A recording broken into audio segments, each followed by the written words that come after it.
Are we all in a receptive mood? Yes.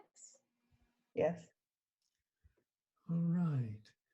So today I thought I would hearken back to the Tao Te Ching, one of my favorite verses there, which I think has meaning for us in times like this. And the verse is chapter 10. We'll go over each of the lines of chapter 10. I'll offer some insights, and you folks pipe up as Spirit guides you. So here we go.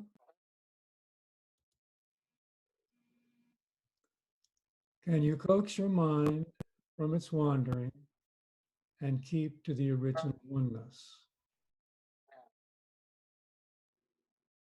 Can you coax your mind from its wandering and keep to the original oneness? What is the original oneness for you?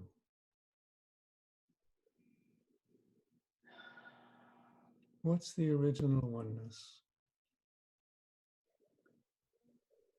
And if we coax our mind from wandering, how do we keep to that?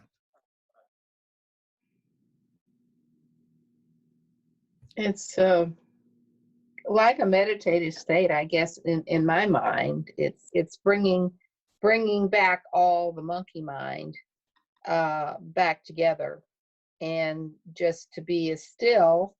And it's a like a grounded feeling to me, where all the extraneous sort of subsides a bit. And I know I don't get there, but remembering to get closer is beneficial. I think you're right, Susan. For me, the original oneness, when its mind stops wandering, there's two ways to get there. One is, as you mentioned, through meditation. I'll talk about that. But another is, sometimes we are so in the present moment that if our mind is wandering, we're not aware of it. Mm-hmm. In the present moment. In the present moment. We can do that right now, if you'd like. So let's just try a little exercise. Feel your feet and toes on the floor. Notice your feet and toes on the floor. And just notice your in-breath and out-breath for the next 3 breaths. Breathing in, breathing out.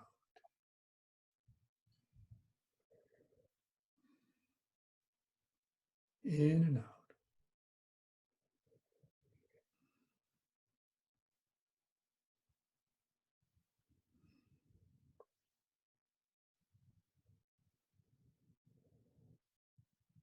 Now, if we step back from our little experiment for a moment, was your mind wandering when your attention was on your feet and toes and on your in-breath and out-breath?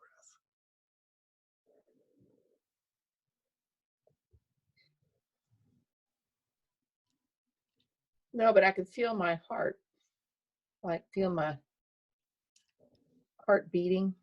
Good. Susan filter. Mine wandered to the point that I had heard early on, that if you could hold your breath for 10 seconds or more and then not cough afterwards, that you probably didn't have the virus. So, but unfortunately, when you have allergies, the first thing I do every morning is cough and cough and cough. And then, so the breathing made me feel good that at least now I can breathe without coughing. Great. So my mind wandered to that. So. Okay, isn't that interesting? So for me, and I think Susan, our attention was on our breath, and in Susan's case, also on her heart. And in your case, Jan, your mind skipped over to this thought that came to you, that you associated with this, right? Right. What I think we can learn from this is that the more we can get in touch with the present moment, the less we'll notice our mind wandering, and the more we'll be in touch with our original oneness. So there's different ways we can do this. We've talked about this in the past. Whatever you're doing, try and do that with your full attention rather than letting your mind interrupt you. So, for example, when you're eating breakfast, eat breakfast. Taste the food. Notice your breath going in and out. Notice your cough. If you're coughing, notice the taste of your food. When you're driving the car, try this exercise. Notice your hands on the steering wheel. Notice the touch and grip of your hands on the steering wheel. Notice your feet on the accelerator, on the brake. Notice how the car speeds up and the car slows down. Notice from your peripheral vision how the cars are going by you or in your vision. A couple of exercises to just get in the present moment. And when you do that, even if only for a moment, your mind stops wandering while you've experienced the original oneness. Now, sometimes our minds are so busy and so occupied, they just insist on wandering and going to what you mentioned, Jen, about how if you hold your breath, don't cough, you don't have the virus. What if it's your intention that your mind not wander, and it does anyway? Then you need to give your mind something to do so it doesn't wander. And that's the purpose of what we call a mantra. A mantra, there's many, many mantras that we can use. You guys are familiar with mantras, right? Mhm. Yes. Do either Yes. one of you ever use a mantra? I've done some mantra meditations and that I love. They're really, really great. Repeat something 108 times and come out of it feeling wonderful. I have, well, that's another subject. I have a way of taking the things in my mind, two things. One thing is when I've got scattered mind, I just take my the monkey mind, and lift it up and put it over here and set it down and give it a banana. Good for you. And it works. It's amazing how it works. And I talk to it and saying, okay, it's okay. You're fine. You're great. Stay over there and do whatever the heck you want to do. Eat your banana and I'll be back. I'm going to sit here and be quiet for a little bit. Beautiful. Beautiful. How about you, Jen? Do you ever use a mantra? I have at one time, yes. Let me just mention that what we're looking at on the screen now could be used as a mantra. Just by repeating it to yourself, can you coax your mind from its wandering and keep to the original oneness? Can you coax your mind from its wandering and keep to the original oneness?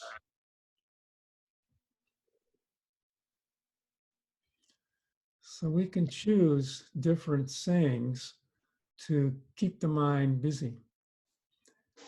And as Susan points out, another great thing to do is to set the mind aside, put it over there and give it a banana.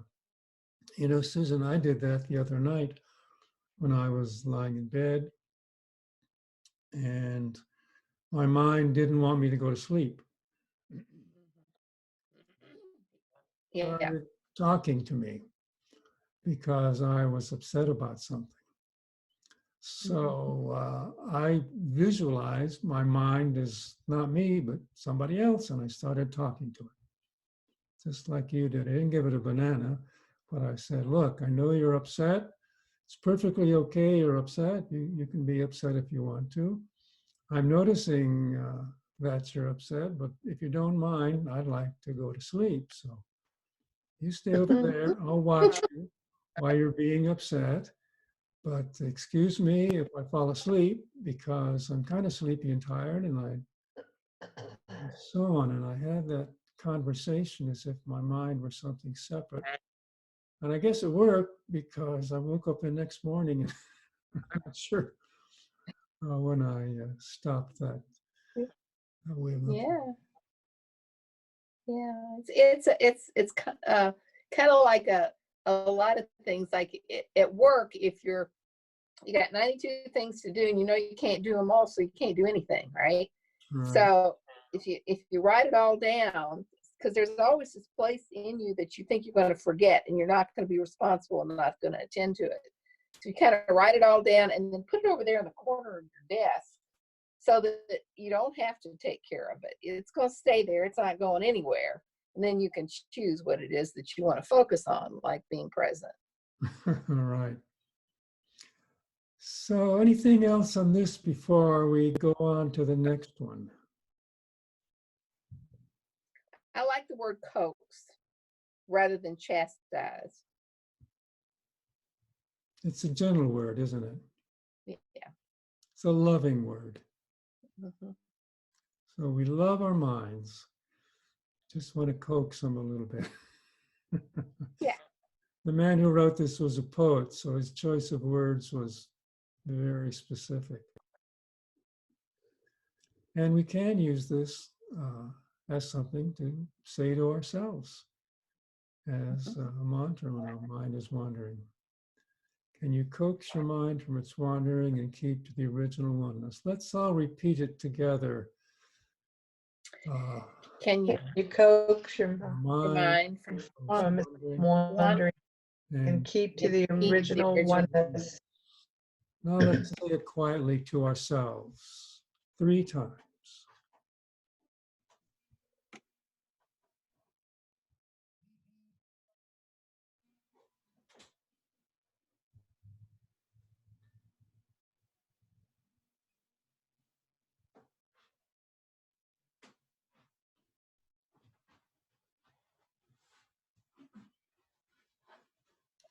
All right, so let's go on to the next one. Are we ready?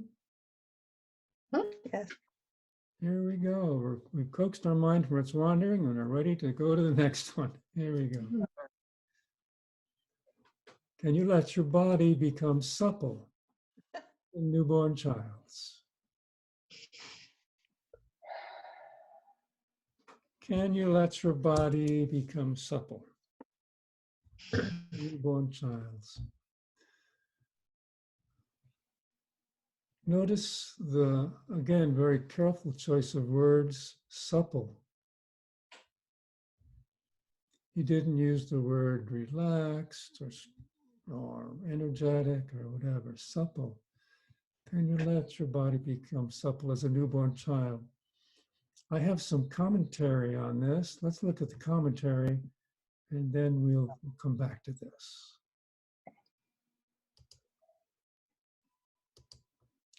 Literally, can you concentrate your chi, your vital energy, until it becomes like a newborn child? So we have energy centers. They're called chakras. I guess that is similar to our vital energy, chi. Can we concentrate our vital energy till it becomes supple like a newborn child? There is no self-consciousness in the newborn child. Later on, the mind wanders into self-images, starts to think. Should I do this? Is this the right moment? And loses the immediacy of the moment.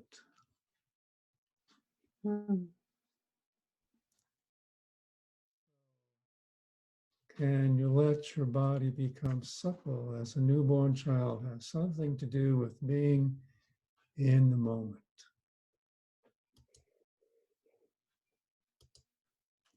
As self-consciousness develops, the muscles become less supple, less like the world. But the young child is pure fluidity. It isn't aware of any separation, so all its movements are spontaneous and alive and whole and perfect.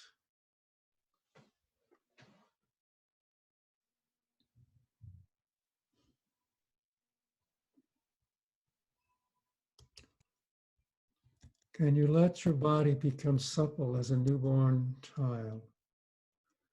Let's address our body now and focus our concentration, our attention on the suppleness or the energy centers in our body.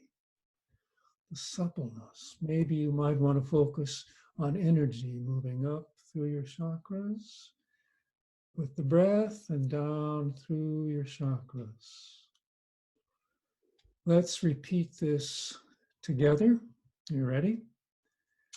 Can you let your body Become supple as a newborn child.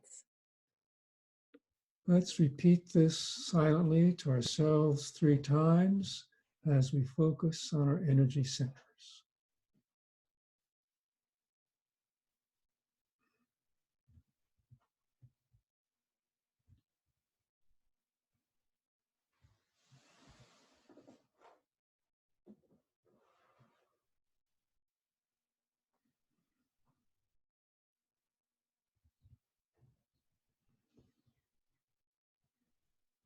Any other comments on this verse before we go to the next one?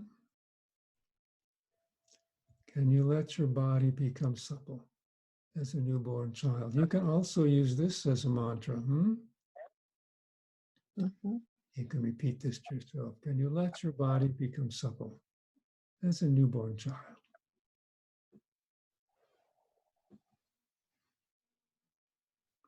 Moving on. Can you cleanse your inner vision until you see nothing but the light? Let's repeat it together. Can you Can cleanse you cleanse your inner vision until you see nothing but the light?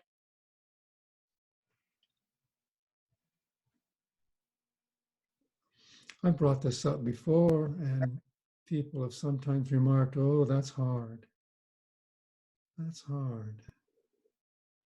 Can you cleanse your inner vision? I had an insight about this, which I'll share with you. Can you cleanse your inner vision? No. And the reason we can't cleanse our inner vision is it's already clean. It couldn't be cleaner.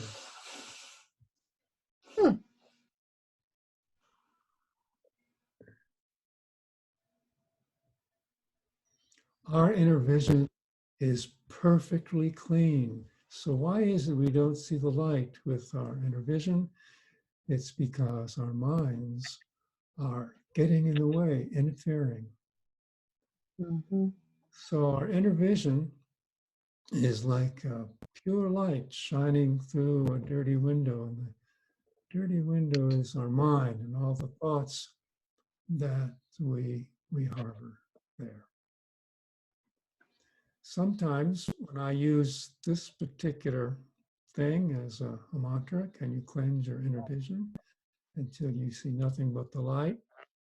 I will focus on any situation or person or individual that's got me off center. This is easy to do in the political season. Yes, it is. Many people in the political spectrum that cloud my vision. So sometimes I'll do what you've done, Susan, by setting your mind aside. I'll just say, wow, I have a clean inner vision. It's perfectly clear, and I'll set my mind aside and say, but it's looking out at the world through my mind, which is cloudy with those negative thoughts, maybe some fearful thoughts about the coronavirus, maybe some dismissive thoughts about the state of our leadership. So rather than cleanse my inner vision, I'll just notice how clean it is and notice how the thoughts in my mind are clouding the light, just like a dirty window can cloud the light coming through.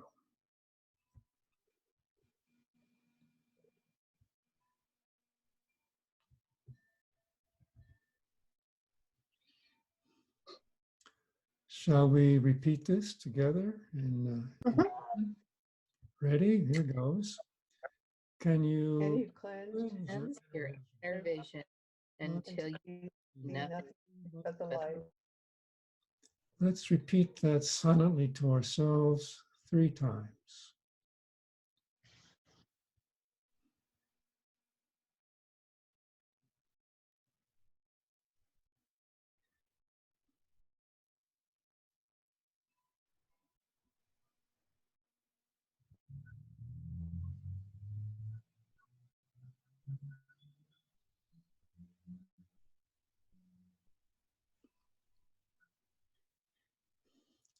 I find that this saying also is an excellent mantra to calm my mind down.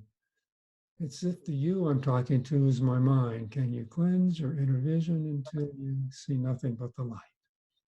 Mhm. That's a wonderful place to go to when you've got yourself tied up in a knot. Yes. Yes.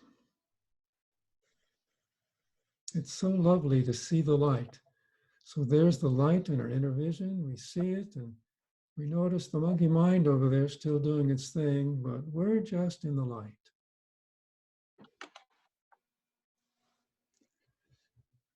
Other comments, questions before we go on?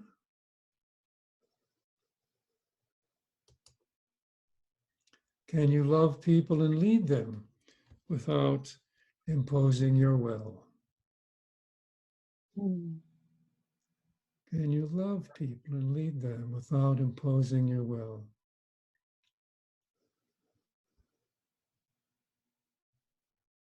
How best to lead people?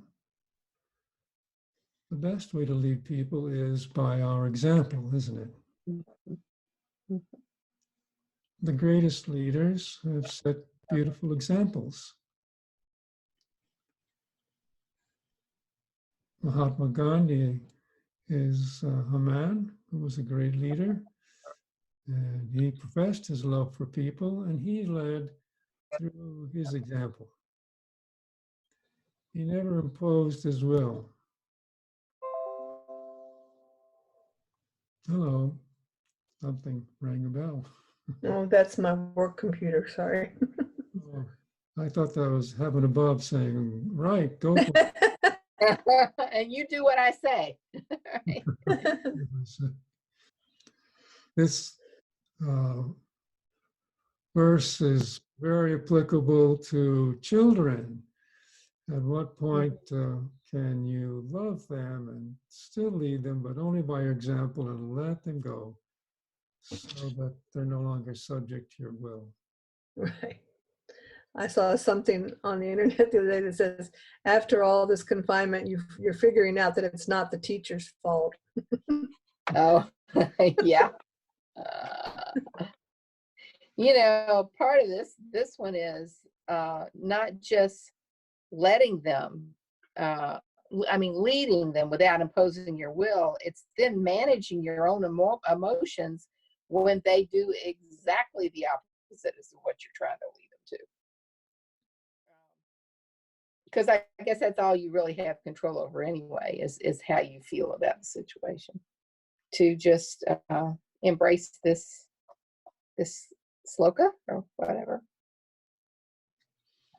You're so right. I have an ongoing family sort of crisis, I guess, that is testing me on this very thing, where I made a gift, and to my way of looking at things, the gift was abused.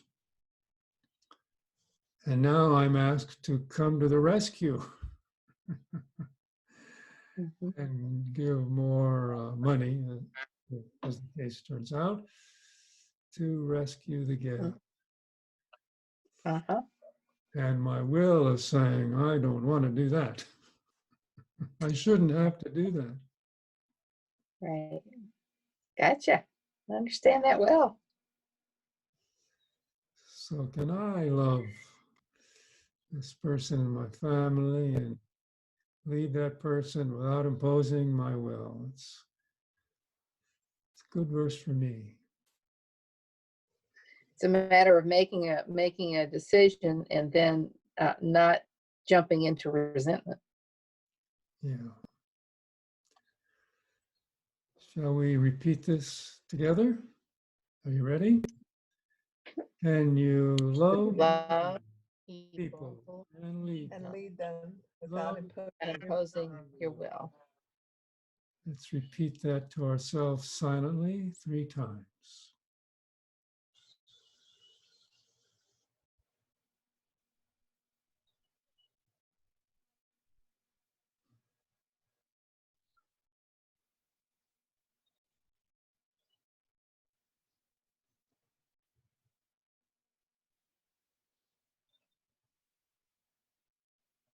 All right.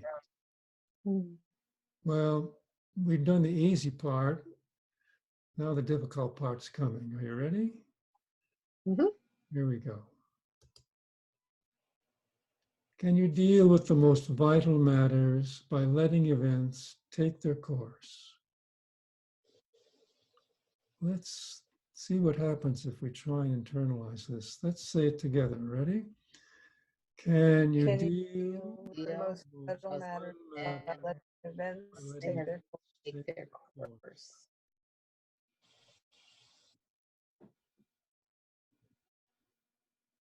We've got a pretty vital matter going on these days, don't we? Mhm. Yeah, we do. Now, it's very easy to misinterpret this verse. So let me caution you. This is not a verse where we stand here and are watching events out there, which include, and we're going to let that bus run over us as events take their course. That is not what this verse means. We have to let go of our I, me consciousness here, very important. And then it turns out that we are part and parcel of it. Uh-oh, Jan just threw her computer down or something. Are you okay, Jan? I'm okay. I was just trying to push it back a little and it Okay. fell over. Sorry. Were you just trying to wake us up? Yeah. You did, you woke us up. So do you get what I'm saying? We are part of events. So what is ours to do is part of events taking their course. When we're in touch with what is ours to do, rather than our reactive mind, which takes us this way and that way, blames this person, condemns that person, wishes what if this and what if that. Yeah, that's not part of events taking the course. Events taking their course includes ourselves doing Mhm. what is ours to do, like washing our hands, keeping physical distance, not social distance, physical distance. Mm, Mhm. I think it's a interplay of responsibility and trust. Um, you you know that's that. Do what's yours to do, and then at that point in time, give it to God for the results. Yeah, this is let go and let God, isn't it? Hmm. After you've done what is yours to do. After and during, yes. Hmm. I think for this particular verse, it's helpful to practice. You know, just like little wolf cubs, after they come out and are born, they jump around and practice jumping at each other and learning how to run their lives. I think we have to practice dealing with the most vital matters by practicing on some of the least vital matters. So dealing with some least vital matter, notice it taking its course and noticing what is ours to do. So picking least vital matters, anything that's going on with you today, right now. Some event, it's not vital, it's just what you're doing. Can you observe it from the standpoint of letting it take its course rather than having your mind interfere and doing what is yours to do? Make sense? Hmm. Yes. Yep. So we start to internalize this by practicing on just everyday things. And if you use this as a mantra, which I do sometimes, then it helps you practice with those least vital matters. So you're prepared for the most vital matters. Now let's repeat this again with a deeper insight. Are you ready? Can Can you you deal with the most vital matters by letting events take their course? Take their course.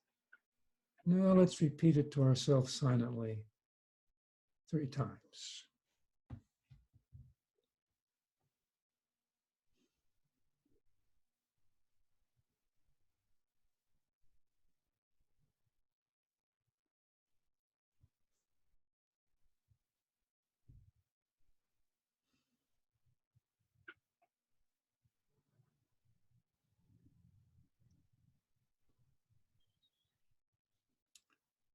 Okay, well done.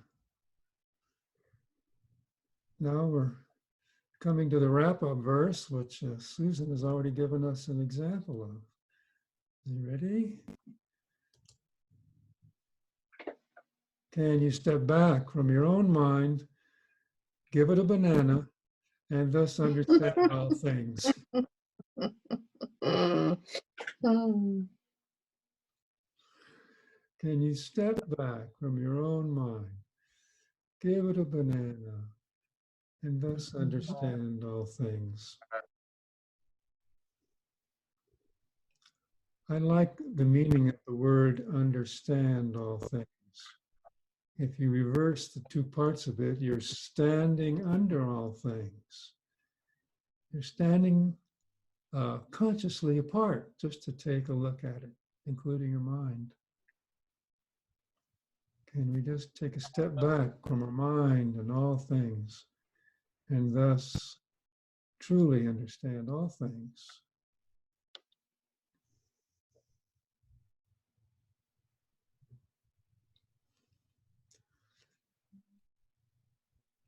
So let's practice this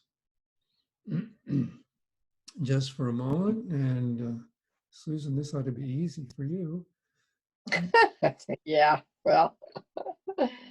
Let's see how it works. So let's close our eyes for a moment and let's visualize stepping back or stepping aside from your own mind. See your mind there? Together, let's address it. Hello, mind. Hello, mind. Hello, mind. How are you today, mind? How How are today, you, mind? Are you fine, mind? Are you fine? fine? I am fine. I am fine. Fine. Fine. I thank God for you, my beautiful mind. I thank God for Thank you, my You, beautiful mind. mind. my beautiful kind.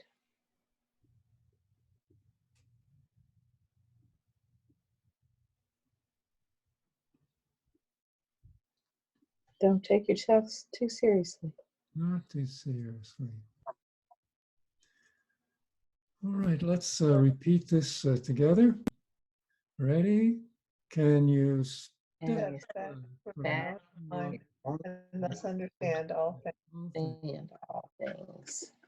And let's repeat it silently to ourselves 3 times.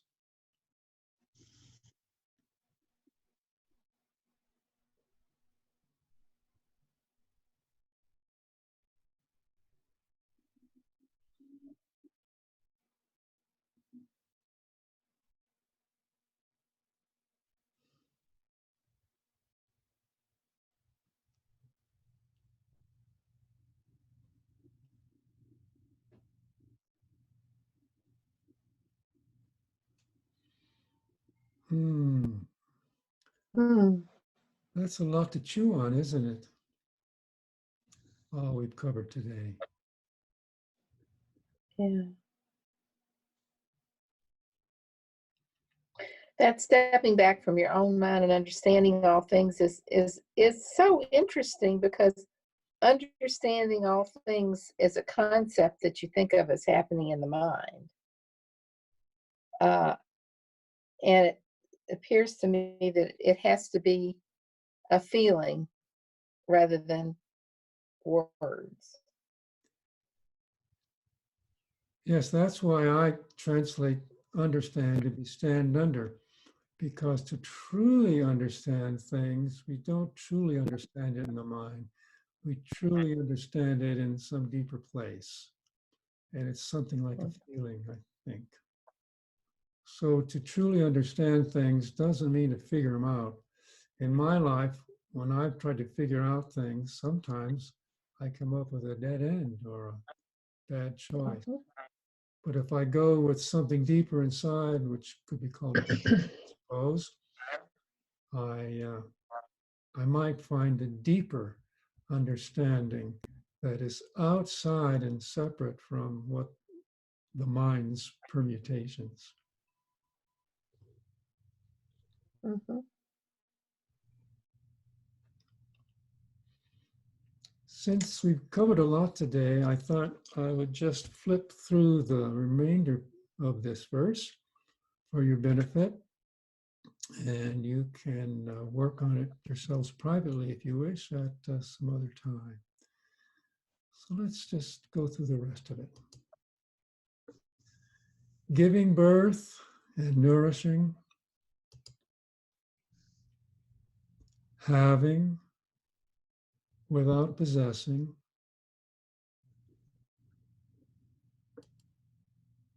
acting with no expectations,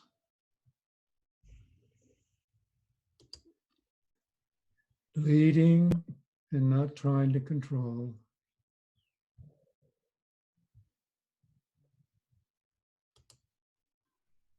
this is the supreme virtue.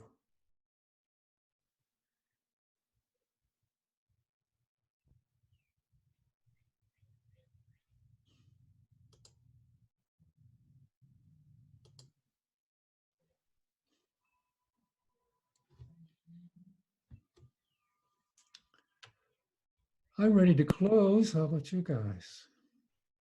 Okay. Yes. Yeah, you Well, too. let's close with an Om. Are we ready to do that? Let's take 3 deep conscious breaths.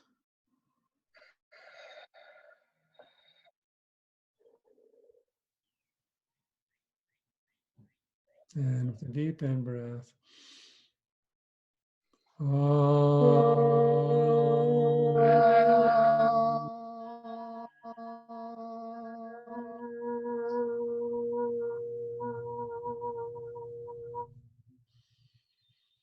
Shanti, shanti, shanti.